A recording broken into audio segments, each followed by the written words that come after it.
الصلاة كانت على المؤمنين كتابا موقوتا قل إن صلاتي ونسكي ومحياي ومماتي لله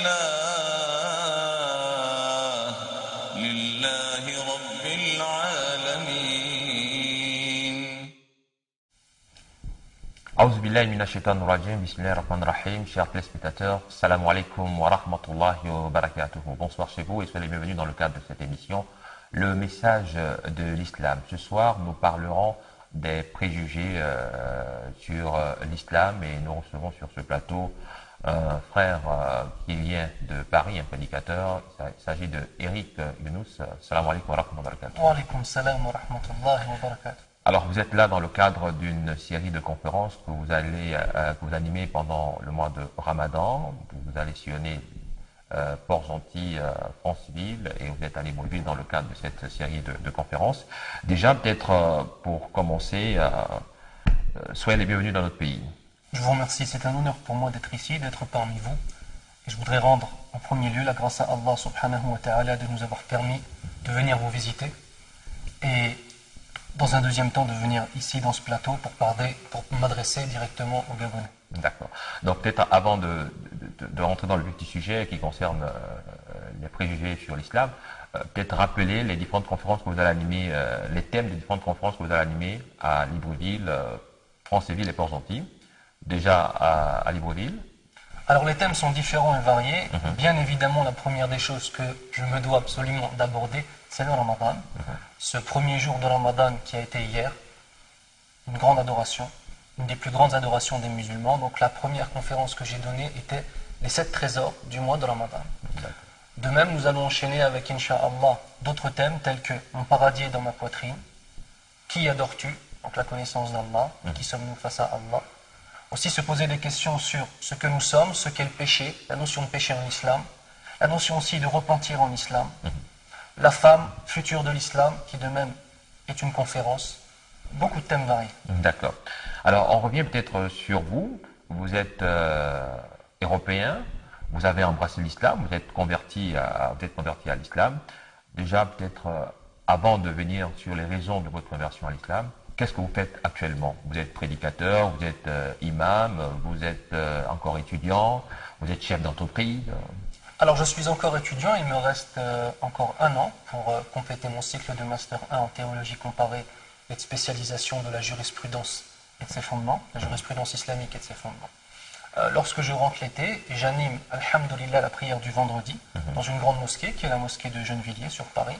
De même, je suis professeur de langue arabe et de prononciation du Coran et de lecture du Coran dans une madrasa, dans une école Coran.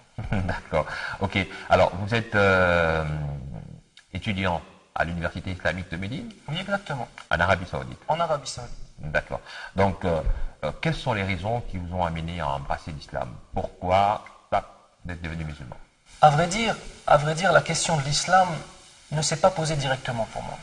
La première des questions qui s'est posée, c'est comment adorer Dieu de la façon que lui, il acceptera. Donc par rapport à cela, moi étant chrétien à l'origine, j'ai beaucoup cherché.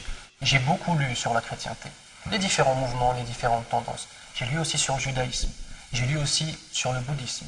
J'ai essayé de voir un petit peu les différentes écoles philosophiques pour voir si moi, justement, en tant que créature de Dieu, je pouvais trouver dans cela un véritable bonheur et une véritable conception de la vie avec le sentiment de satisfaire mon Seigneur.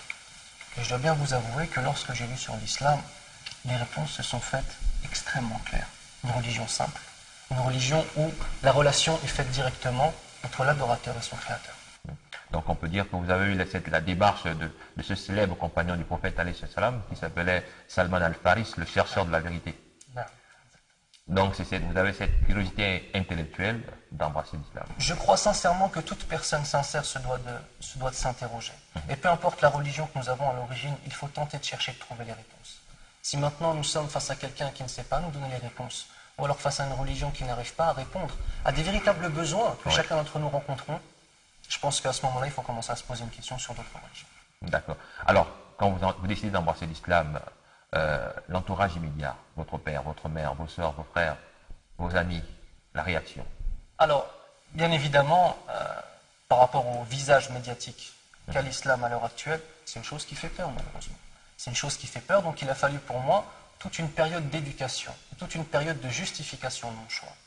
Alhamdulillah, une chose qui s'est passée, qui a été extrêmement positive, c'est que mon entourage a vu, d'une part, mon comportement s'améliorer, d'autre part, mon respect pour mes parents s'améliorer. Lorsque je me suis converti à l'islam, j'avais 21 ans. Aujourd'hui, alhamdulillah, j'en ai 31.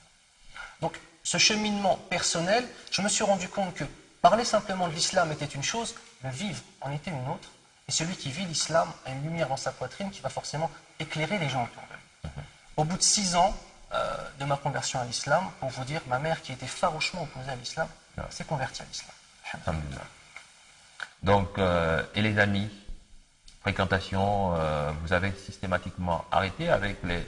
Ou bien vous avez gardé quand même certaines relations avec les amis? Non, absolument pas. Non, non, non. Alors, mes amis et mes fréquentations, j'ai toujours été entouré de gens qui m'aimaient. Donc, les gens qui vous aiment veulent pour vous le bien, peu importe votre choix. Donc, j'ai été face à des gens qui ont accepté mes choix. Et je dirais plus qu'ils m'ont encouragé. J'ai des amis non musulmans, lorsque je leur ai parlé du fait que je voulais partir en Arabie Saoudite pour étudier, ils étaient vraiment contents pour moi et m'encourageaient à cela. Donc non, j'ai eu ce qu'on peut appeler des véritables amis. Des amis justement qui voulaient pour moi le bien. D'accord. Donc le fait d'aller en Arabie Saoudite, vous êtes parti pour perfectionner ou améliorer vos connaissances sur le plan islamique, comprendre bien cette religion. Exactement, parce que l'islam est une religion qui a plus de 1400 ans. C'est une religion qui a un système juridique. C'est une religion qui, dans sa simplicité, sait traiter tous les aspects de la vie des hommes. Donc partir en Arabie Saoudite, pour moi, c'était plus que creuser mes connaissances. C'était reprendre tout à zéro et reprendre ses connaissances. Par exemple, lorsque je suis parti en Arabie Saoudite, je ne savais ni lire ni écrire une seule lettre en arabe. J'ai appris l'arabe et j'ai étudié. Et aujourd'hui, alhamdoulilah, je peux dire que j'arrive à être imam dans une mosquée. Alhamdulillah. Nous allons faire un retour en arrière, 1400 ans avant, donc vers le 7e siècle, en parlant de l'arrivée de l'islam dans ce milieu. Le prophète Mohammed sallallahu alayhi wa sallam, il a prêché l'islam à la Mecque, aux Arabes, et il fut un temps où il a été appelé à partir de la Mecque pour Médine. On parle de l'hégire, de l'immigration. D'aucuns, les détracteurs de l'islam, parlent d'une fuite. Alors, quelle est la bonne conception et l'approche de ce départ du prophète de la Mecque pour Médine? Vous posez très bien la question. Une fuite, mais quelle fuite? Peut-on parler de fuite lorsque nous avons un homme qui, pendant 13 ans, patiente, appelle les gens à l'islam, dans un contexte, je vous rappelle, où la Mecque est le centre névralgique du commerce dans tout le Moyen-Orient. Le fait que Mohammed sallallahu alayhi wa sallam, que la paix et les bénédictions de Dieu soient sur lui, lorsqu'il amène ce message-là, qu'est-ce qui se passe? Il est en train de remettre en question tout le commerce de ces Arabes polythéistes qui profitent de l'ignorance des gens afin de leur soutirer leur argent. Donc il devient un danger. Il est un danger pour eux, à cette époque-là, il est un danger pour les voleurs, pour les menteurs et pour les hypocrites. Le fait maintenant qu'il commence à appeler à l'islam, il est persécuté, il est torturé. Ses compagnons sont assassinés, torturés chaque jour pendant 13 ans de son existence. Les personnes les plus faibles parmi les musulmans sont très vite préservées. Le prophète sallallahu alayhi wa sallam les envoie en Abyssinie, l'actuelle Éthiopie, tenue par un roi chrétien. Ce roi chrétien connu pour sa justice, son sens de la justice, les accueille à bras ouverts. 2 fois, 2 groupes de musulmans partent se réfugier et sont protégés par ce roi chrétien. Le prophète sallallahu alayhi wa sallam, jusqu'au dernier moment, reste le dernier à la Mecque en tant que musulman et ne laisse personne derrière lui. Il part à un moment où un assassinat est prévu contre lui. La nuit même de son assassinat, il préserve sa vie. Est-ce une fuite de préserver sa vie? Est-ce une fuite de patienter pendant 13 ans? Et est-ce une fuite que de préserver tous les musulmans, les envoyer avant lui à Médine, pour ensuite les rejoindre par là? Voilà donc autant d'interrogations qu'on peut se poser. Donc le prophète n'a pas fui la Mecque. Voilà, il s'est juste préservé et il a préservé les siens aussi. Bien sûr. Alors là, donc en parlant toujours des conceptions, peut-être des préjugés que certaines personnes ont sur l'islam, peut-être revenir sur le personnage central du prophète Mohammed sallallahu alayhi wa sallam.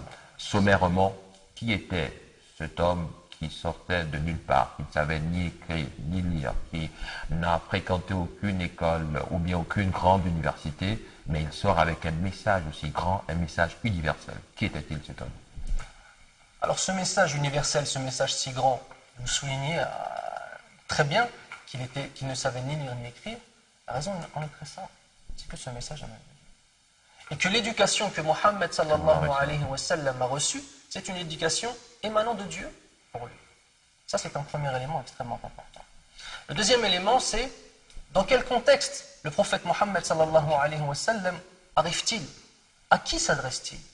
Il faut savoir que la langue arabe est la langue de la poésie, par excellence.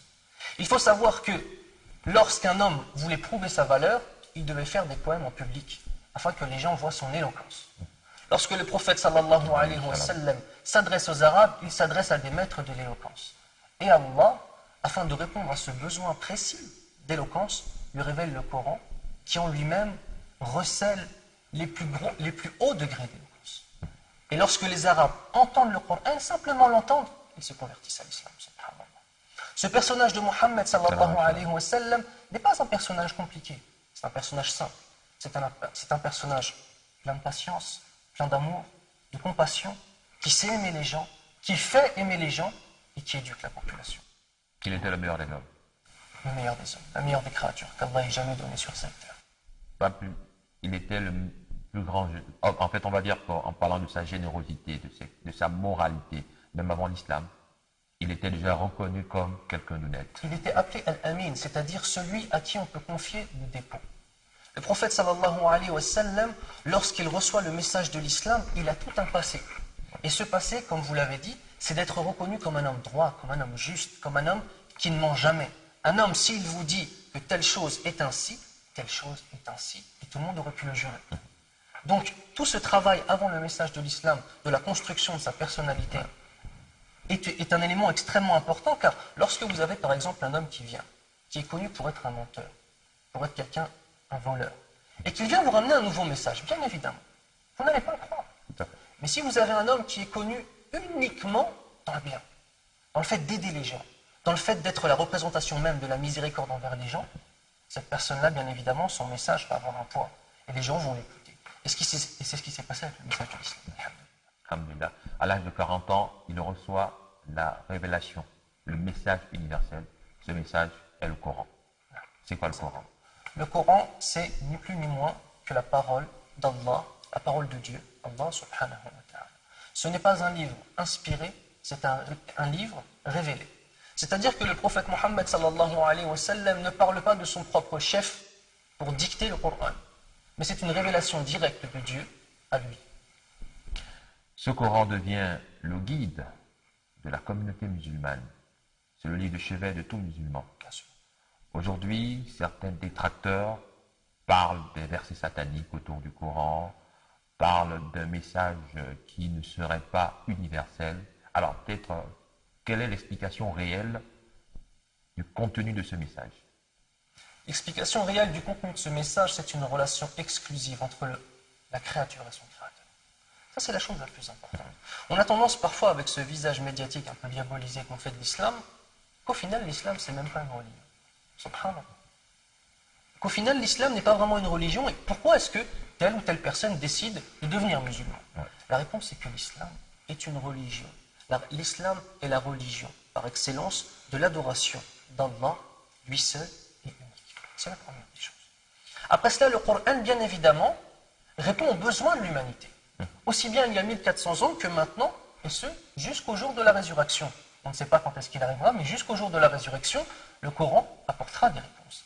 Des réponses au niveau de la société, des réponses au niveau personnel, des réponses au niveau juridique, des réponses au niveau de la propriété privée.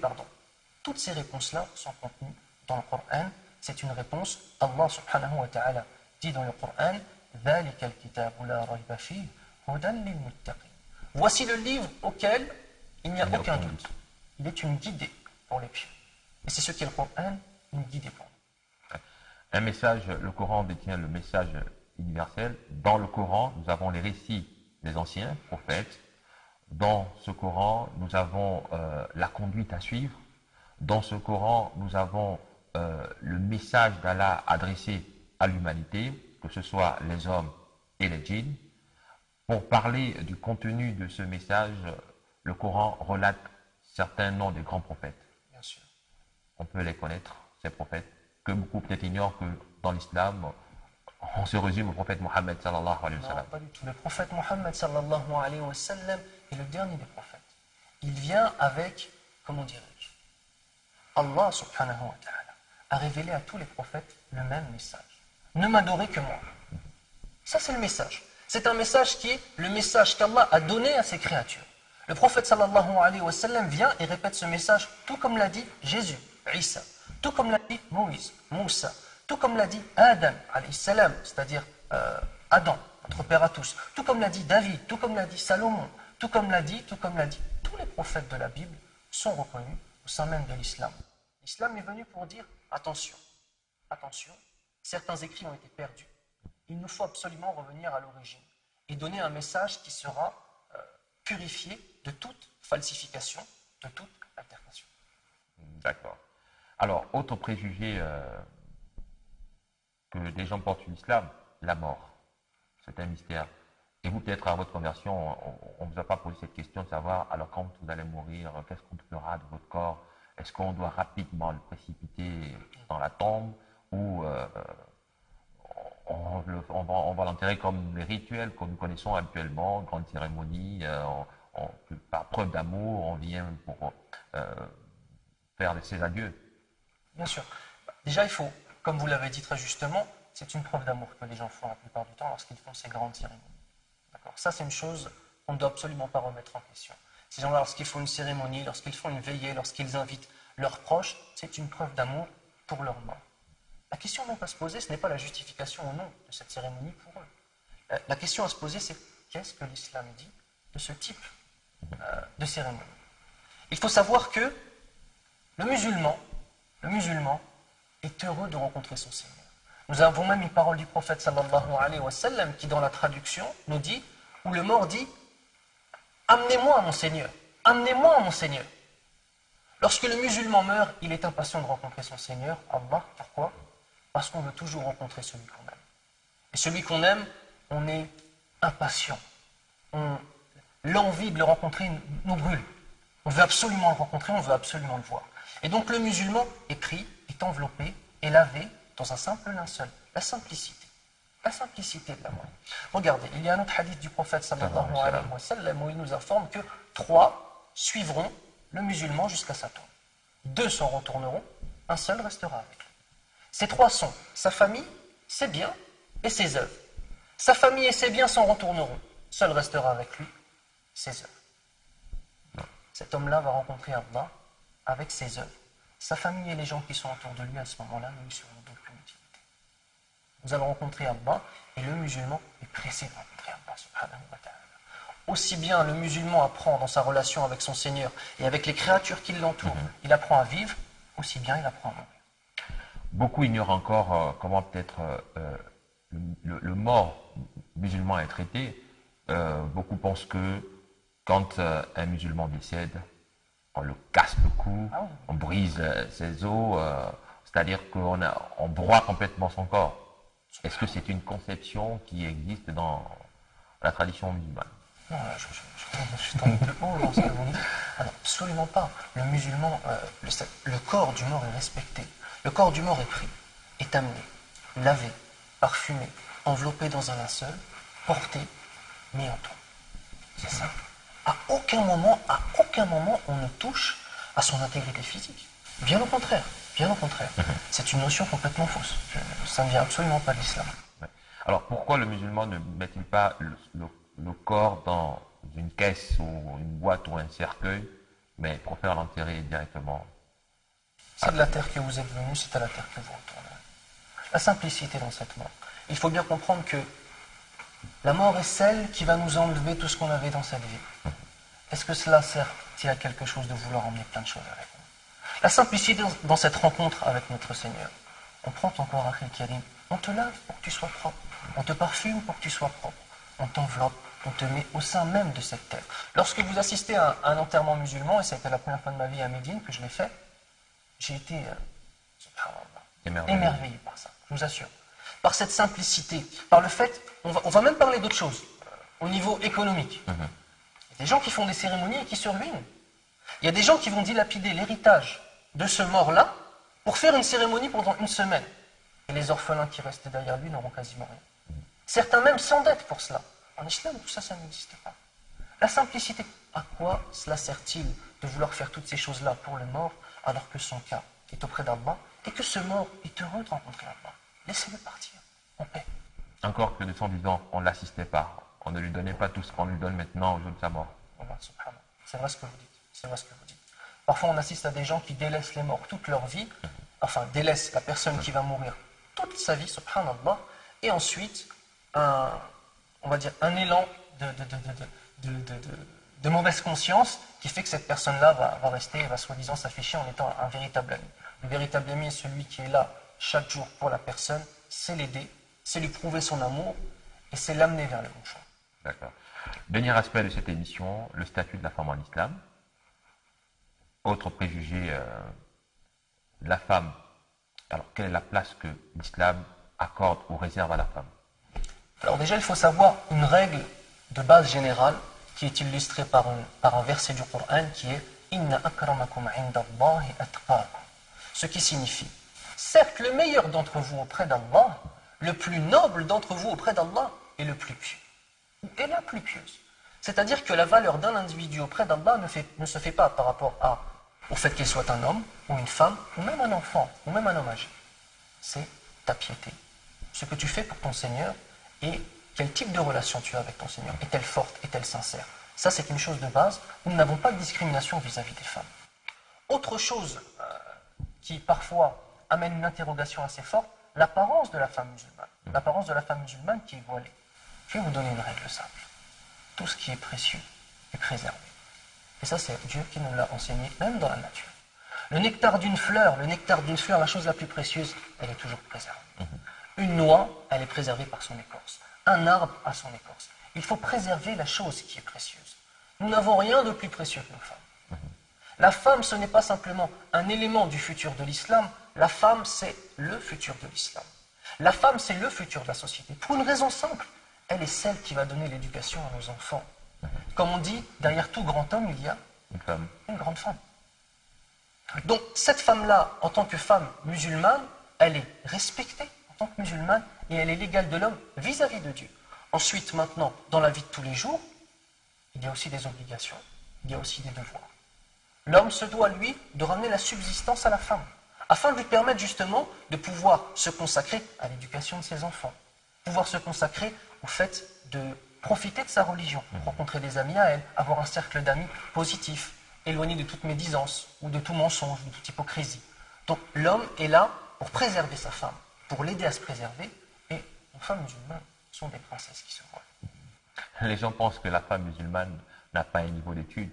Et pourtant, quand on regarde dans l'histoire du monde, il n'y a pas plus. Il n'y a pas une femme qui a dépassé le statut de Aïcha, la mère des prophètes.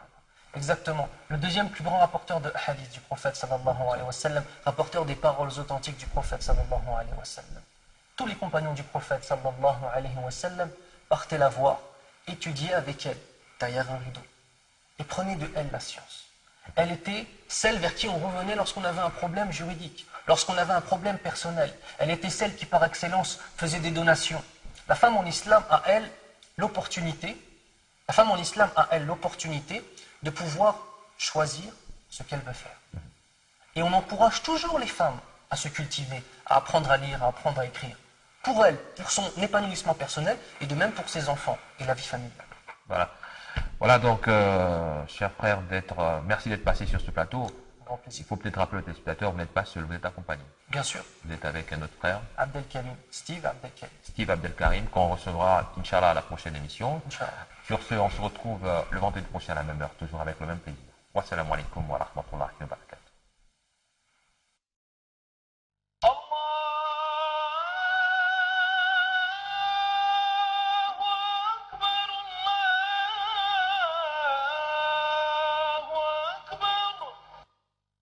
إن الصلاة كانت على المؤمنين كتابا موقوتا قل إن صلاتي ونسكي ومحياي ومماتي